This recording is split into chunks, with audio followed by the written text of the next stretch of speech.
Yes, speak on it, bro. Like, how you feeling now? Obviously, they secured. They did what they were supposed to do in it. Season objectives secured.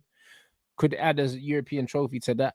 Now I'm Yeah. assuming I expect you lot to win that game, and then in the end, it's a successful season. No, 100, bro. 100%, man. I think, listen, we've had some ups, we've had some downs in the season, innit? With Maresca, with some of the players, players like Jackson that have gone backwards, players like Gusto that have gone backwards this season. And, for me, Rants, I've been telling you, bro, the biggest problem this season for me has not been Maresca. Yes, I know I criticized him halfway through the season. Yes, I know he made mistakes in that. But he started to pick things up, bro. And a lot of these players started to let him down, right? This guy still managed to get top four, bro. Not even top five. We actually got Champions League the normal way, yeah? With our attackers not even firing this year. Once again, it's our defense that saved us, yeah? You talk about stats. Cucurella this year, 2025, has scored the most goals in the team, right? You've got Levi Cole. That's nasty, blood, yeah? You've got Levi Cole that saved us yesterday, yeah? Another defender saving us. When you talk about the defensive performances recently, bro, they have been solid. They have been solid. I've been telling you lot all season. Yes, I know these guys at the back make individual mistakes. Yes, there's times when you can see them doing a madness one-on-one where it's like, yo, what's going on there? Yes, I know Sanchez can be a bozo in a lot of games, right? But we have the third best defense in the league, yeah? That's where it's finished. And before Maresca came to Chelsea, I was telling you, I think I was even telling you in the summer, I said, bro, when I'm checking the defensive metrics at Leicester, as well as the goals that he scored, he's up there for both of them.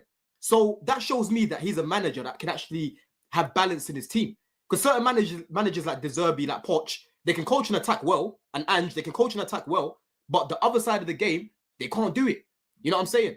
This guy's been able to get the third best defense in the league with the likes of Cole at the back, who we'll speak about today because he's been very good. You know what I mean? Again, he had a little blip in the season, but he's been very good.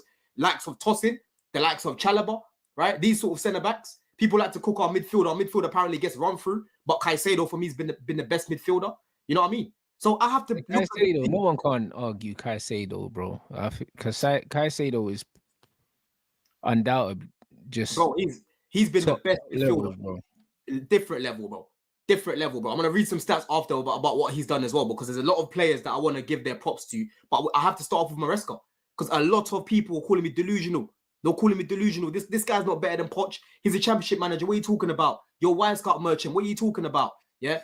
And I told them, bro, I said, yo, tactically, this guy, what I'm watching, he is switched on. And when I listen to what he's saying, he knows what he's talking about.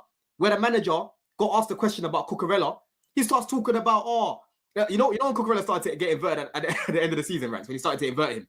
They asked him, why is it taking you so long to start inverting it?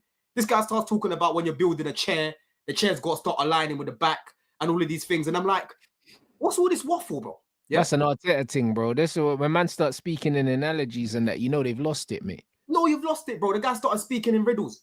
And this manager's been a guy that's been here over 10 years. He had one game a week and we were mid-table basically all season. You know what I mean? Whereas this season, with a novice, by the way, a guy that's literally been managing for a year in England, basically. I don't really count his time in Parma. I'm talking about in England. It's been a year in England. First year at Leicester, he got them back up, right? That Leicester team, when they got relegated as well, they lost Tielemans, they lost Maddison. They were a tatters. Brendan Rodgers left them in a tatters, bro. He got them straight away. You saw they've dropped off again. I promise you, if he stayed there, Rants, they would have never gone down, They would have never gone down, bro. I'm telling you. He would have got them playing some proper football. You know what I mean? So we have to give this guy a prop, bro, because he's been good. He's been good this season. I go look at the league position. Yes, I know the domestic cups and that. I wanted to go further. Cool, fair enough. Next year, I expect more from him in those competitions. But when you talk about the league, we've been top 5 basically all season, bro. You know what I mean? Basically all season. You know what I'm saying? I hear it. No, you have been. Even, to be fair, when you had that shit run, obviously the fact that everyone around you didn't capitalize on it obviously kept you in it. But the pressure was on. You got the job done, innit? No, 100%. That's the one thing I would say. Like 100%, bro. And that's what that matters. Objectives achieved, bro. As much as, do you know what I'm saying? I can't lie. I was hoping that you didn't make it. Of course he was. It is what it is, bro. Listen, bro, I don't want to suffer on my own. You get me? But Chelsea did their thing at the end of the day, bro. So it just is what it is, innit? Man can't be shameless. They did what they needed to do. Right, so you got to remember as well, out of all the teams that were going for top 5, we had the hardest running. Everyone. No, you did, but that's why I thought you wasn't going to do it. Yeah. everyone was looking at the games that we had, yeah, and they were like writing us off. And I was like, listen, the way I'm watching us playing right now, I'm getting a little bit more confidence in the team. I even said to you last week, cool, we lost against Newcastle, but before that, we won 3 games in a row. So many people have been so focused on Maresca failing that they failed to realize that we've actually been on good form. The past like 12 games, yeah, we're I think we're on the best form in the league right now, bro. You know what I mean? We beat it. We drew against Ipswich. We won the next 3 games after that. We lost against Newcastle. We bounced back straight after that, bro. Yeah, we beat Man United. We beat Liverpool.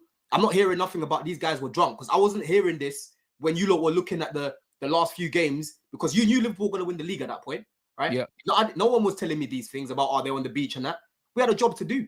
I told you in that game, we defended very well. Against Everton, we defended very well. Yeah. Against United, we defended very well.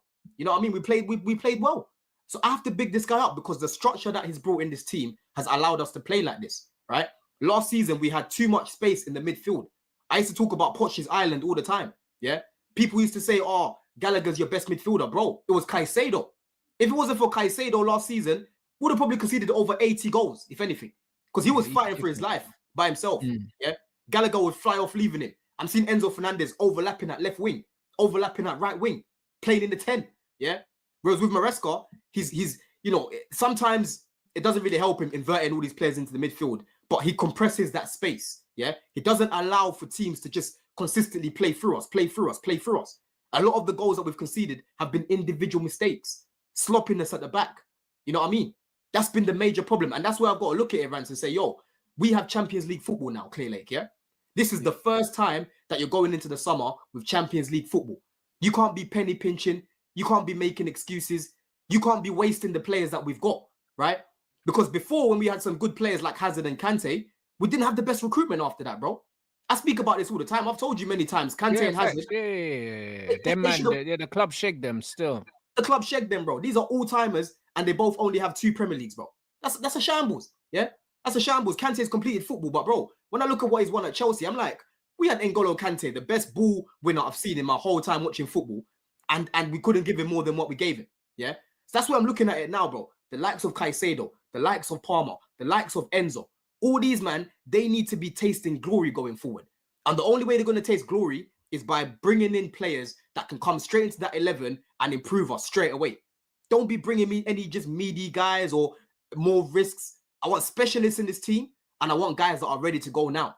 That's what I want now, bro. Yeah? And you've got Champions League, so there's no excuses to not bring that. I saw Bowley coming out yesterday on the pitch. I was there at the game. I saw him in front of me, bro, crying and shit. You know what I mean? That's what I need. That's what I need. I need you lot now to put money where your mouth is. Because they like to talk about, oh, for the right player, we'll pay the money. You know, Champions League football will give us more money. You've been spending money. I don't want to hear Chelsea fans talking about spending money, bro. Like, I'm talking about the wages. I'm talking about the wages, Rants. I'm talking about what, as in what you want them to break their wage structure? Of course. For who though? For the right player, bro. For players like Gyökeres. In your opinion, who's the right player? For players like Gyökeres, right? You break that wage bracket, right? They're saying that you're getting Delap now. Well, listen, Delap, you know what I think of him. I think he'll be a good backup. I think he'll be a good player. But you don't need a backup. You need a starter now. Yeah, 100%. And do I think that Delap will do better than Jackson? Yes, but there's a lot of intangibles that he doesn't have. He's never played Champions League before, right? He's never been at a big club before. Yeah, he's still learning. He literally played 1 year in the Prem. You know what I mean? So there's all these things where I'm looking at and I'm like, I would rather go for someone that's been there already. Guys like Gyökeres, guys like Osimhen, they've been in the Champions League already. They've got years of experience. They've got winning experience as well. That's what I need in the team. You know, Delap, yes, he'll finish more than Jackson, but there's more to the game than that. There's more to the game than that, bro. You know what I mean? I hear that. Do you know what I'm saying? I hear that. You know what I mean? But do you trust these guys yet to spend the money the right way now that you've got Champions League football? Not that I think you not having Champions League football affected your ability to attract players, because I think you can attract players anyway. Chelsea are one of them teams that can attract players anyway. But I don't know, man. I don't know. That's the thing, because your recruitment, bro, I can't lie. We done the hit and miss, bro. I think you think there's more hits than there are, bro. I think that you, man, just been missing, bro. Wild swings, bro. You know what's so funny though, yeah? Because we've already made signings that we haven't seen that are coming like into the team, innit? Like Santos is coming into the team. You've got Esteval that I've been showing you, bro. He's coming into the team. You know what I mean? I can't lie to you. I'm not worried about it. He just needs the minutes. That's all he needs. He needs the minutes, and he'll show you like how good he is, right? But in terms of actually believing that they're gonna make these signings, it's hard for me to say yes because they're so unpredictable. These guys are so unpredictable. People like to tell me, "Oh, sit on the fence," but I'm not gonna delude myself and say, "Yes, they're gonna do it. They're gonna do it. Trust me, they're gonna do it." When I'm skeptical about them myself.